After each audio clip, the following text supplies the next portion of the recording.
غریب کی لڑکی۔ ایک دوست کہنے لگا کہ میرا رشتہ ہو گیا ہے مگر میں نے وہ رشتہ توڑ دیا ہے۔ میں نے پوچھا کہ کیوں توڑا رشتہ؟ کہنے لگا کہ میرے ابو رمضان میں بیمار ہوئے تھے تو میرے سسرال والے عیادت کے لیے آئے تھے مگر کچھ لائے نہیں، نہ پھل ہی نہ کوئی پیسے روپیہ دے کر گئے۔ میرے باپ نے کہا کہ آج یہ لوگ ایسے ہیں تو کل کیا کریں گے، مطلب نہ عیدی نہ شب برات دیں گے، اس لیے میں نے رشتہ ہی توڑ دیا۔ مگر میں نے کہا کہ یار یہ بتاؤ کہ اس لڑکے کے گھر والوں کے حالات کیسے تھے؟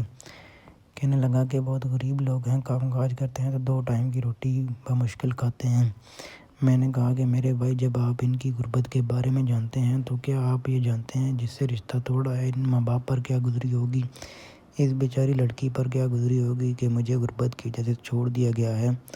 یار میرے ابو کہتے ہیں کہ اب رشتہ امیر گھرانے میں کراؤں گا جو جہیز شب برات عید سب دے سکیں، جو تمہیں کاروبار سیٹ کروا سکیں۔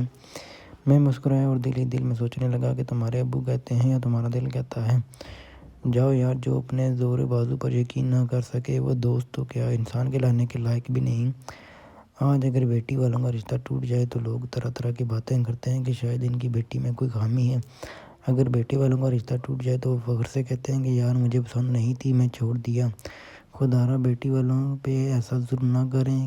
میری پوسٹ کرنے کا مقصد یہ ہے کہ جو لڑکے ابھی جوان ہیں وہ کبھی بھی کسی لڑکی کو اس کی غربت پہ نہ چھوڑیں، نہ ان کے جذبات سے کھیلیں۔ یہ عورت وہ ہستی ہے جو ہمیں دنیا میں لائی اور یہ عورت ہی وہ ہستی ہے جس کے قدموں میں ہمیں جنت ملے گی۔ بس روپ بدل لیتی ہے ماں کا، بیوی کا، بہن کا، مگر ہوتی تو عورت ہی ہے نا۔